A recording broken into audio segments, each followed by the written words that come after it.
കണ്ടില്ലേ, ഇത് മാല പോലെ ഇങ്ങനെ പടർന്നു വരും, നിറയെ ഉണ്ട്. നമ്മൾ ഇതുപോലെ ഈ നല്ല പിഞ്ചായിട്ടുള്ള ഭാഗം കുറേ ഒടിച്ചെടുത്ത് നമുക്ക് ചമ്മന്തി അരയ്ക്കാം. ചമ്മന്തിയിലൂടെ ഞാൻ ഇഞ്ചി, പുളി, തേങ്ങ, കുറച്ച് ഉഴുന്ന് വറുത്തത്, വറ്റൽമുളക് വറുത്ത് എല്ലാം കൂടെയാണ് ഞാൻ ചമ്മന്തി ആക്കിയിട്ടുള്ളത്. ഇതിൻ്റെ ലിങ്ക് ഞാൻ ഡിസ്ക്രിപ്ഷനിൽ കൊടുക്കും.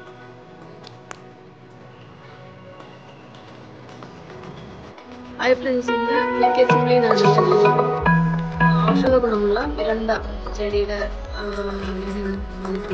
ഇതിൽ നമുക്ക് എല്ലാവർക്കും അറിയാമല്ലോ, ഇരണ്ട ചമ്മന്തി അടിക്കും. നമ്മൾ ഇടിയമ്മന്തി അടിക്കുമ്പോൾ ഇതിൽ ഒരു ചെറിയ പീസും കൂടെ ഇട്ടിട്ട് അതിൻ്റെ കൂടെ ഇട്ടാൽ അതിൻ്റെ ഒരുമാതിരി ഇതുപോലത്തെ പോലെയുള്ള അത് അറിയില്ല, നല്ല അറിയാൻ. ഇതുകൊണ്ട് കൊച്ചുകുട്ടികളൊന്നും അധികം കഴിക്കില്ല. അപ്പോൾ ഇതൊക്കെ നമ്മളറിയാതെ ഒരു തീയൽ പോലെയോ കുറച്ച് കൊടുത്താൽ കഴിക്കും. ഇത് ഇത്രയും നല്ലതാണ്, ഹെർബ്സിനൊക്കെ നല്ല ബലം കിട്ടാൻ നല്ല ഒരു ഔഷധം. ചെറിയൊരു ചട്ടിയിൽ വച്ചതാണ്. ഇതിന് വളരെ വലിയ അത് പടർന്ന് കിടക്കുന്നു. കുറേ എടുത്ത് കാര്യം ഇവരുടെ ചമ്മന്തി കഴിച്ചിട്ടുണ്ട്.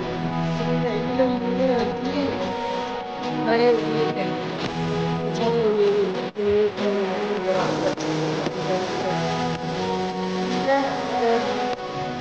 കളിക്കാനായിട്ടുള്ള സാധനമാണ് ഇത്.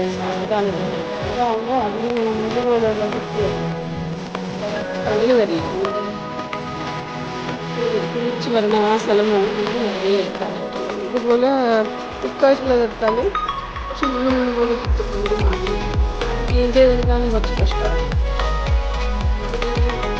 ഇതിൻ്റെ വീഡിയോ 1-2 ഞാൻ ഇട്ടിട്ടുള്ളതാണ് എൻ്റെ ഡിസ്ക്രിപ്ഷൻ ബോക്സിൽ. ഇതും നമ്മൾ ഇതുപോലെ കുറച്ച് മാടിത്തോട്ടം പോലെ കുറച്ച്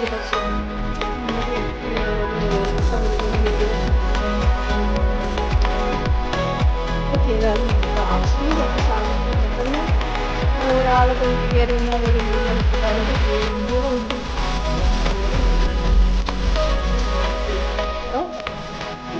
ഒക്കെ ഉള്ളൂ.